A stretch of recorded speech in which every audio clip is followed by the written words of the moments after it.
Welcome to the Pet Clean Talk, everyone. It's the ultimate sauce cleaning challenge today. Evie, who are our contestants?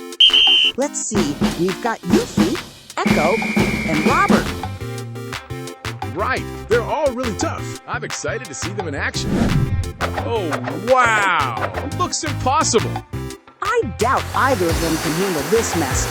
Look at Eufy. Its longer, self-cleaning roller mop covers every spot twice in one pass. More thorough than usual. And you know why it cleans so well? That floating scraper bar stays in contact with the roller, scrapes the mess off, and stops dirty water and all the nasty bits from going back on the floor. On top of that, there are 24 water nozzles, way more than other robots, keeping the self-cleaning mop fresh as it moves. Now that's impressive. Wow! We have our winner, Eufy! What a game today! That's the kind of clean you just can't fake.